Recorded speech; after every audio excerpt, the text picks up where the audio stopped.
Dear all, welcome to the last webinar of the first edition of the webinars for younger researchers from European countries. I will now present Veronika Pačutova from Slovakia.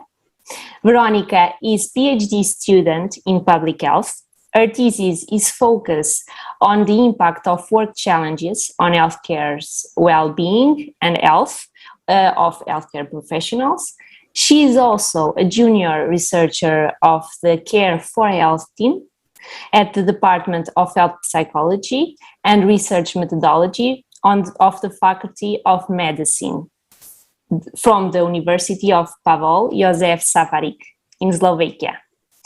So it's great to have you here, Veronika. And thank you. The floor is yours.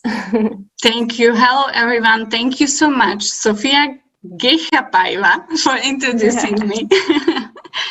Main goal of this presentation will be to provide you with preliminary data of our research, which was mapping healthcare workers' survival and needs related to their profession in the first line during COVID-19 pandemic, also mapping their experiences with adverse events, which indicates for us phenomenon of second victim in Slovak healthcare system. I will also try to continue telling the story about Lucy, the nurse at the COVID-19 department, and her colleagues, which started yesterday with the opening speaking up issue, but please consider that this character is created just for your better imagination, not on real facts.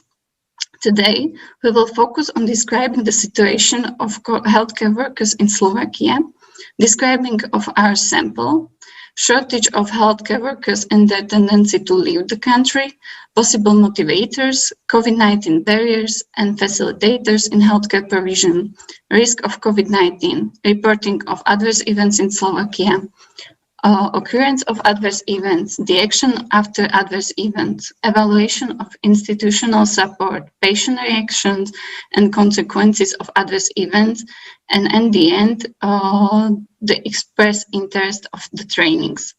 Probably I will speak more in numbers, but I believe that you will draw your own right conclusions.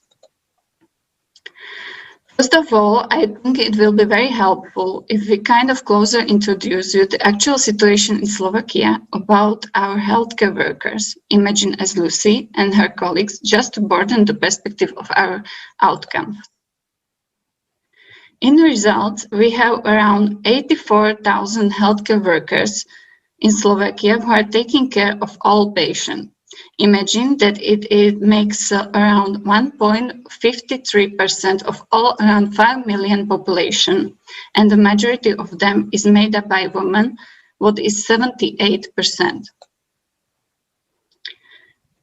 Specifically, all healthcare workers who participated in our research were approached by email invitation, which contained an online link for fulfilling the questionnaire, which was inspired by study of Jose Mira et al. And his article, The Aftermath of Adverse Event in Spanish Primary Care and Hospital Health Professional from 2015.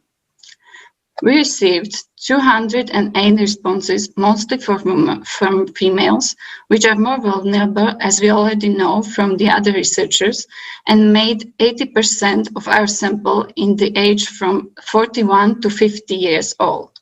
Many of them were already vaccinated and without any risk, such as older age 65 plus or poor healthcare condition. As we can see, the values of being vaccinated and being without risk pretty match. So we can hypothesize that healthcare workers who have been not vaccinated yet were just for the reason that they have some risk of their healthcare condition. The greatest response we noticed from the dialysis department, almost 50%. Next were infection department, rescue team, and intensive care. Professional composition of the sample represented in 55% nurses, 27% doctors, 13% rescuers, and 5% the others. From total amount of healthcare workers, we are talking about 37% of nurses and 27% of doctors, whose numbers are globally lacking every year. Just to compare with the other leaders, Slovakia has 5.7 nurses per 1,000 patients, while Finland has already 3 times more nurses. And what about the doctors? Slovakia has 3.6 doctors for 1,000 patients against Greece, where is twice time more doctors for the same number of patients. So imagine how we can compare in the quality of healthcare system, which is also indicated by patient safety and patient safety incident. Results from our study showed us that 92% of healthcare workers is actually not considering to leave the country, but among significant job satisfaction related factors, which has negative impact on staying in the country, belong mainly their financial insecurity, workload leading to exhaustion, insufficient social appreciation, insufficient protection and support, unfair working condition, emergency situation during COVID-19, and the others.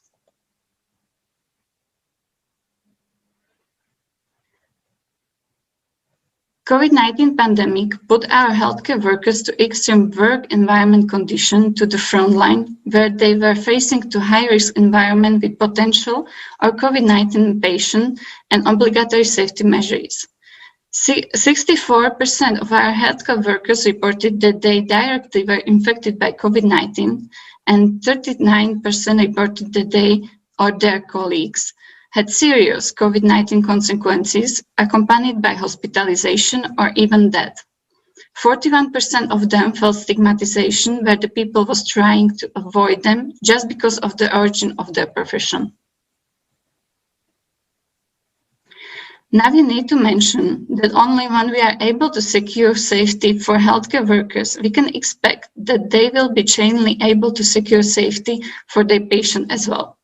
As Bojana Kniževic mentioned on Tuesday presentation, COVID-19 pandemic just exacerbated work-related challenges, risk for healthcare workers as well as the risk for adverse events occurrence. Based on that, we asked our fictional Lucy and her colleagues about possible facilitators and barriers which could help or hinder them. Providing of healthcare during the COVID-19 pandemic by healthcare workers basically worsened the impossibility of patient examination, workload, hard communication with patient, lack of staff using the protective equipment, patient concerns, lack of hospital staff, and lastly, relocation on the other department. On the other side, what showed us as helping them were colleague support, efficient department management, gaining new skills, experiences, new challenges, and access to actual information.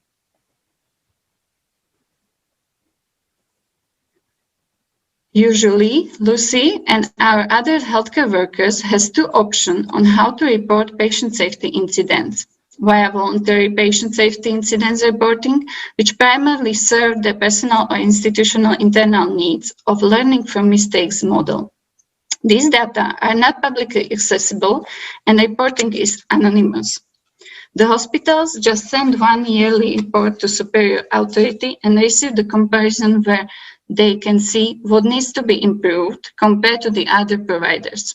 As we can see, the voluntary errors made less than 1% of all reported patient safety incidents, what is really negligible and seems to be not very used as an invented prevention tool.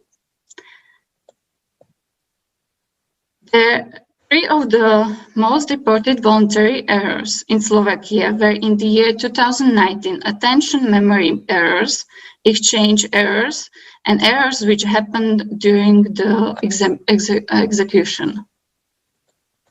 Next option is mandatory reporting, which should be where should be reported all serious adverse events or events which are not possible to hide anymore. WHO listed that 3 of the most reported adverse events are related to surgical procedures, procedures, medical errors, and nosocomial infection. In Slovakia, the most reported adverse events in 2019 were nosocomial infections, pressure bed sores, and falls injuries. So now I think we are ready to take a look at our results, analyzing the part of an adverse event.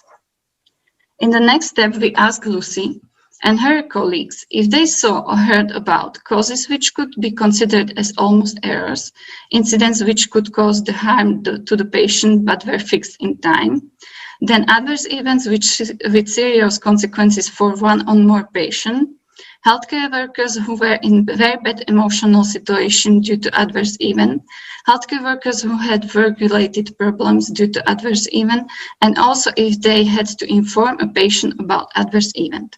The positive reaction varied from 27% to 42%. Most of them confessed that they saw or heard about healthcare workers who were in very bad emotional situation because of adverse event.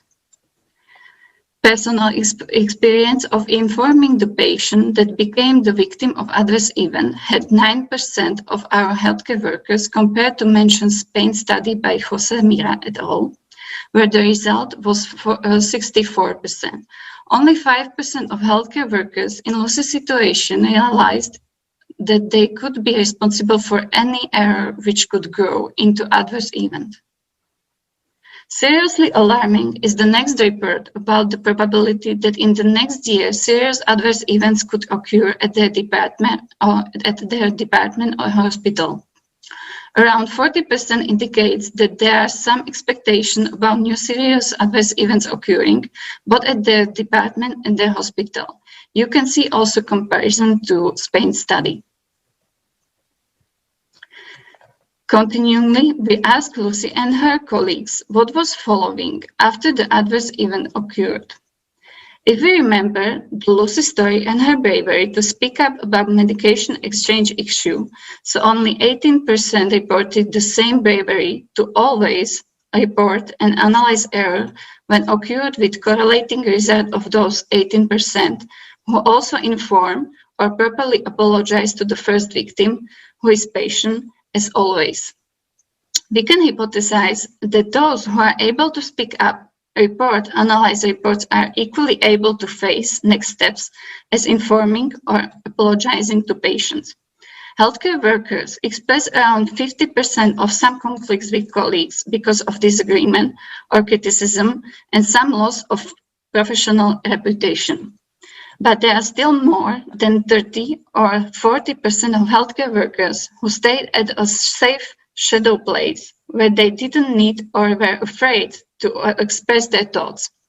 Only 6% reported providing institutional support such as time of psychological counseling or training as always after adverse events, contrary to providing of informal support by colleagues as tactfulness, understanding or opportunity to talk to someone, which was reported mainly as always or sometimes.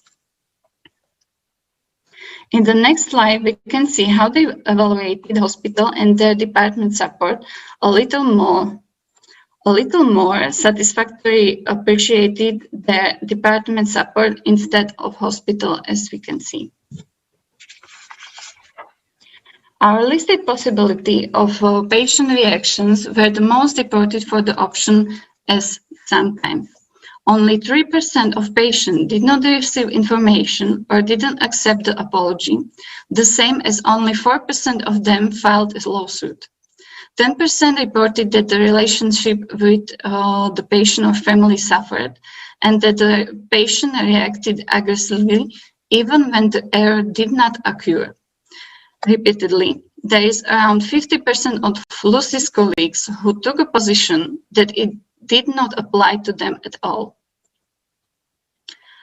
Lucy and 30% of her colleagues reported that sometimes felt tiredness, insomnia, anxiety, sadness, guilt, difficulties with concentration, doubts, hesitation, reliving the event over and over again, intentions to leave or interrupt the job, as psychological consequences of the second victim experience, similarly to the result of Spain study. At the end of our research, we also asked Lucy and her colleagues if they would be interested in attending the specific training in how to communicate an unfavorable message, how to handle a non-cooperating or aggressive patient, how to inform a patient that became the victim of adverse event, how could healthcare workers better cope with the consequences of adverse event. Their interest is more than 70%, what gladly surprised us. Now we can see that the demand for information about this issue really exists among healthcare workers, what indicates the space for us and our realization in the way of healthy opening the topic of second victims in society with the possibility to manage providing support for them. Now, if we all know that globally around 5% of errors related to patient safety in the incidents are usually reported, let's guess what kind of percentage has not been reported during the COVID-19 pandemic. Thank you for your attention. And now, additionally, also, I would like to react on the question from yesterday, if there exists any previous study about patient safety in Slovakia. So to my knowledge, I found just only one study from 2010 realized on 3 Slovak hospitals in Trnava region on the sample of 1,305 healthcare workers. As you can see, the level of patient safety was primarily reported as excellent and very good, with 82% non-adverse events. You can ask, how is it possible? However, the healthcare workers just pointed out, admitted, to be fearful of adverse events reporting, what in the future definitely need to be upholded. Also, as pointed weaknesses of healthcare provision, where teamwork across the hospital units, not punitive response to error, and hospital management support. That's all. Thank you.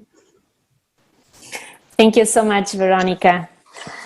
And also, thank you for doing this link from yesterday. For people that is only seeing this webinar, this information is regarding the 4th webinar with Andrea Jakova that talked with us about all these issues, also about the speaking up and the importance of speaking up and disclosure after an adverse event. So, but maybe, Veronika, what do you think? Maybe we can just, for people that is only seeing us and watching now this webinar, just give an introduction. Who is Lucy and what happened to Lucy?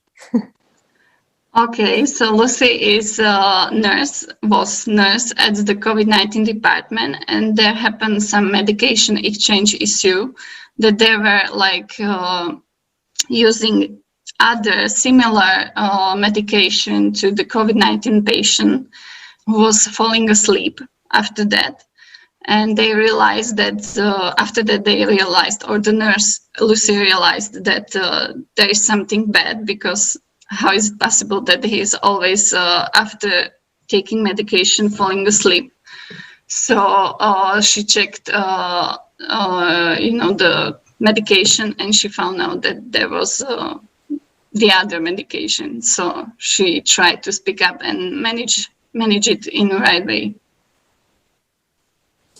Yes, and this is the right way, but also you had the chance, like it can be in this way, but also you have the other way that you may thought your individual barriers, right? That sometimes you feel shy, you feel not secure enough to speak up.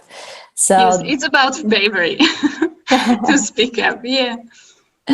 Yeah, so it's really important to talk about this. And thank you so much for doing this link. Regarding your data, the one that you have shared with us, tell me, it's quantitative data that you are showing us, are you thinking about doing some qualitative data to see, for example, for the institutional support? We see that it's a high number of, comparing with the others, is the highest number of the professionals that say that they don't have such institutional support after an adverse event, as I understood. Do you think that it will be necessary to know what are the reasons, and can we go a little bit deeper in these? I think definitely it would be very interesting. So I think maybe in some progress I will do some qualitative research. But I think that definitely the topic about second victim needs to be open, because many of healthcare workers just don't realize that they could be second victims, and that this phenomenon is named like that, and that there exist some consequences. So it's really necessary. And right now in our hospitals or in primary care, there doesn't exist any psychological support for healthcare for second victims. So it's really like we need to support this. Yes, definitely. And about your data, so you had a survey and you just applied this survey. How was all this methodology? Can you explain us a little bit better? If, for example, I'm in Portugal and I want to do something similar, it will be interesting to know how can I do this in a similar way, and then maybe compare in a future. Like. Actually, I'm not sure what do you mean. Like if you did like a survey and then you applied the survey to the participants, the sample, how was the sample? Okay, so we prepared the online questionnaire. There is like the Exist platform for doing that. It's free. And then after that, we just shared this link to healthcare workers who are working in hospital. And so they had the opportunity to fill in. And our sample is like around 2,200 healthcare workers. And I still think that they are still very afraid and shy to fill these questions and just think about them. Yeah, definitely. And how many were answering your questionnaire? 208. 208. So yeah, but even though there are some, it's yeah. Yes. And you think that they are more open in the younger age or in the older age? Can you give us some input regarding this? We had sample, and the most responses were around 40 and 50 years old. So it's not the youngest one. It's not the youngest one. Yeah, they have some experiences. Okay, it's more, okay, yeah, very interesting. Okay, we have other questions here in our YouTube chat, and Mirka is asking you, first saying, hello, thank you for your very inspirational presentation. I would like to ask you about participants who were in the gray zone, doesn't apply. So saying doesn't apply. Did they simply ignore the questions? We just can guess, I think. We don't know exactly why, but they take this place like. Mm-hmm. Okay. Maybe they were afraid to fill in, or maybe they didn't have really experience like it wasn't the doctor who was exactly taking care about this adverse event, or I'm not really sure, but I think mostly that they were afraid, and maybe that they really think that it's not necessary to point it out. Okay. And also, Mirka asked you, have you already published your findings somewhere? We already published a first article, but the first article was for first wave of COVID-19. This research data which I presented today are really like fresh. They are from second wave, and they're just in process to be published. But the first wave, we had sample of dentists, and regarding to the worsening quality of healthcare, quality of life, because of the pandemic management, the lack of protection equipment, lack of staff, client concerns. So this is already published, and I think it's open access, so everyone can read it. Okay. I'm also reading that Andrea Jakova from the fourth webinar, she's saying that measurements in the questionnaires were discussed with the healthcare workers. Is it right? Saying that we spoke with them, what we should ask, and what they find important, and we try to accommodate it. Yes, that's exactly. Okay, so this was a teamwork between the. Okay, so you first asked what things that healthcare workers would think that will be necessary to ask, and they felt comfortable to answer, right? Yes, we had like really. We had some session. We find some representatives from departments which we asked for participation, and we discuss with them what they think about our point of view, and then after they say their point of view, and we like create this questionnaire. Okay, so it was a teamwork. And also because, you know, this is like you said before, this is still a taboo a little bit. So it's something that people is afraid to talk sometimes, even probably when you have less experience. So as you mentioned before, that like the age, it's around the 40s, right? Yes. So yeah, it's really important to have this teamwork and to try to build some links between this issue that is so important. Definitely, because also we in Slovakia have, as I mentioned, voluntarily patient safety reporting, which really can use like prevention tool for adverse events. All the healthcare workers, also the institution.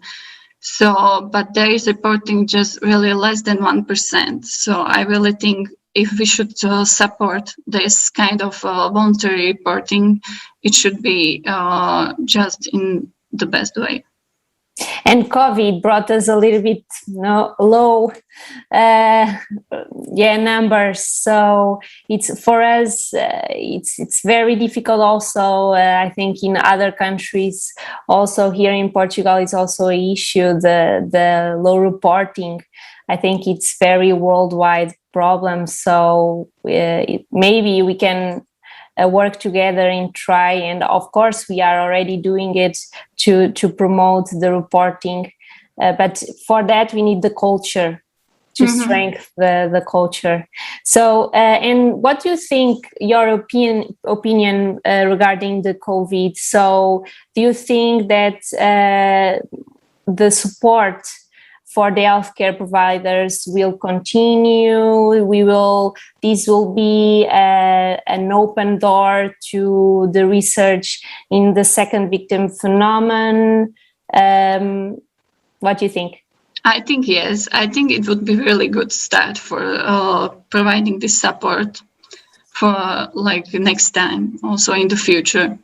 During COVID-19 pandemic, I think that it was for second wave, when it was second wave of COVID-19 in Slovakia. Also, some team of researchers create some application for psychological support for exactly only for healthcare workers. They could like indicate what stage of depression or anxiety they were if they had any problems, and after that, this application just provide them the options what they can do. You know, when it was the lower level of anxiety and depression, there were some recommendations, but when it was like a stronger level of anxiety and depression, so they recommended directly to see the professional and so on. So I think it's really good start. And when the application is already here, so I think it will be used in the future too. So good. Just continue. Yes, good. It's a good thing between the bad things that are happening. Yeah, it's a good exactly. window of opportunity, right? Mm-hmm. Okay. Thank you so much for your presentation. It's a great pleasure for having you here and for having you sharing all this work. Thank you, Veronika. Thank you also, Sophia and Amaya also. It was really a pleasure to be here. So thank you for inviting me. Thank you. Okay, Amaya, are we getting to the end of these wonderful 3 days of webinars, isn't it?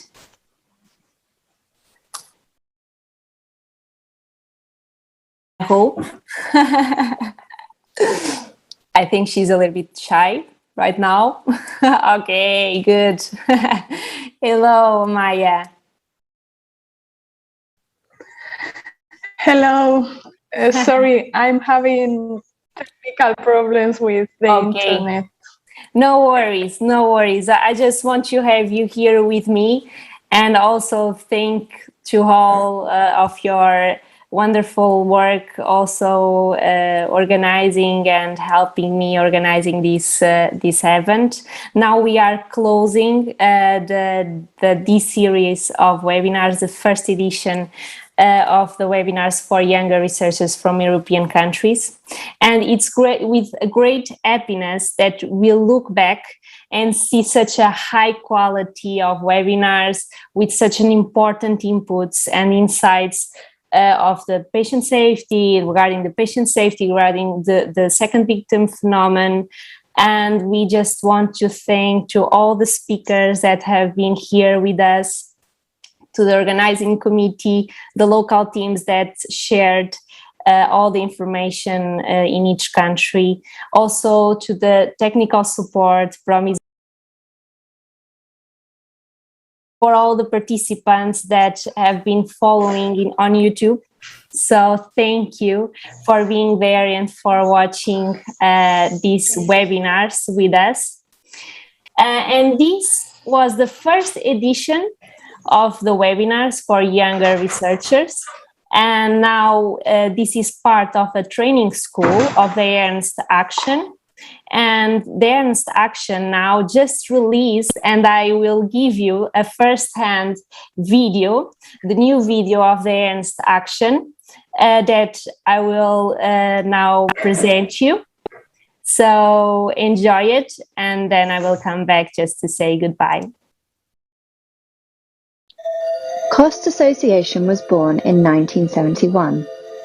That year, the first and most extensive coordination network of scientific and technical researchers was launched in Europe, and since then it finances collaborative projects between teams from different countries through the so-called cost actions. These are networks created by the researchers themselves in the countries that make up the programme. The selected projects receive funding to work for 4 years through meetings, workshops and activities that are mostly carried out online to encourage attendance from anywhere in the world.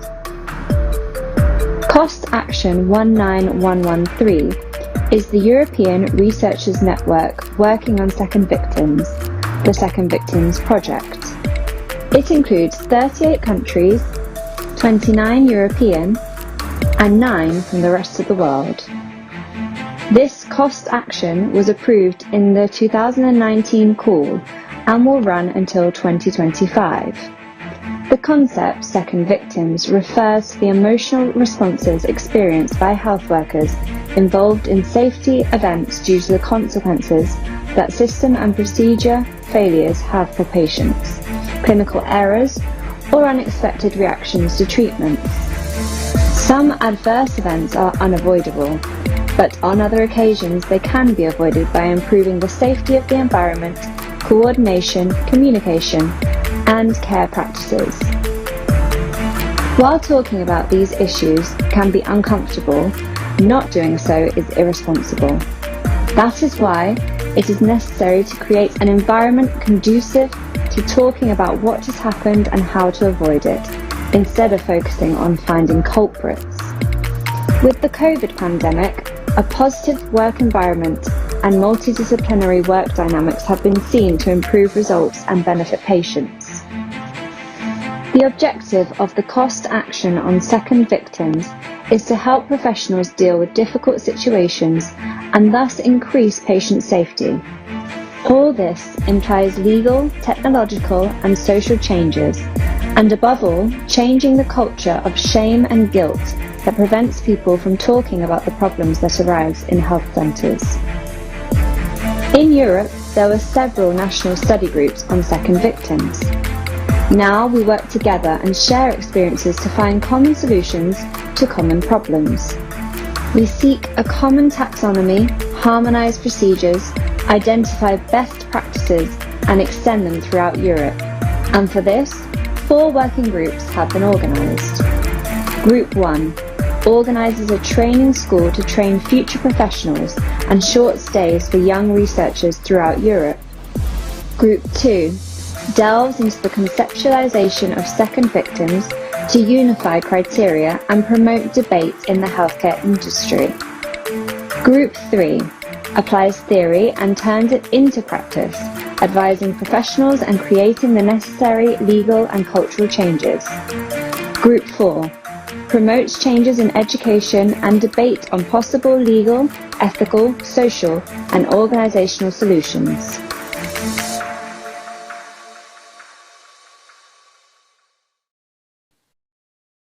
Now it's goodbye.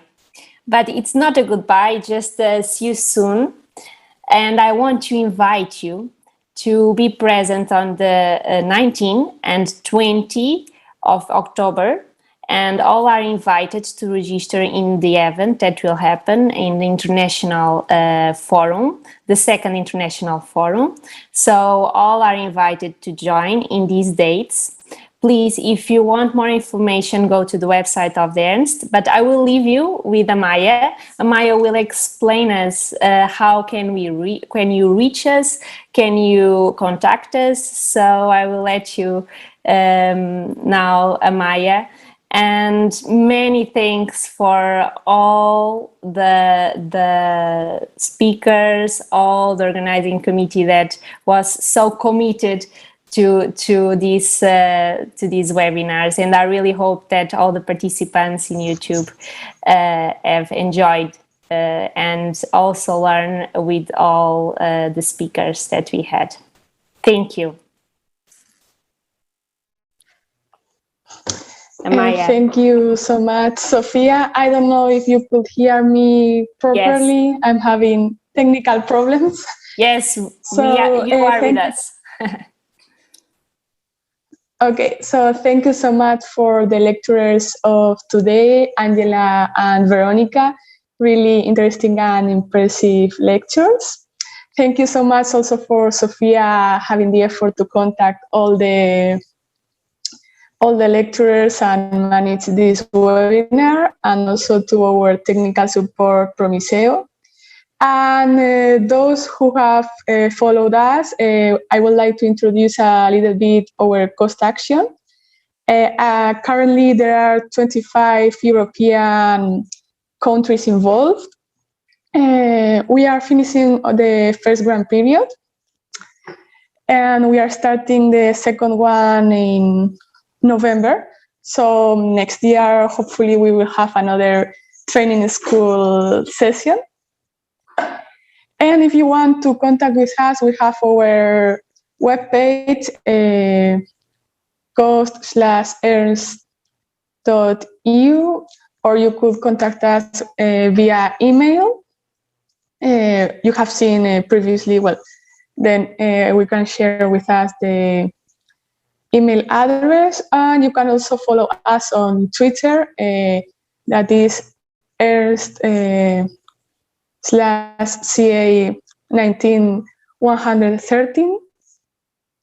So we hope hear from you. Thank you so much, and we are in contact. Thank you, Maya. Thanks to everybody that was involved, and thanks to you at home, at university, at work that are following us. Okay, see you soon.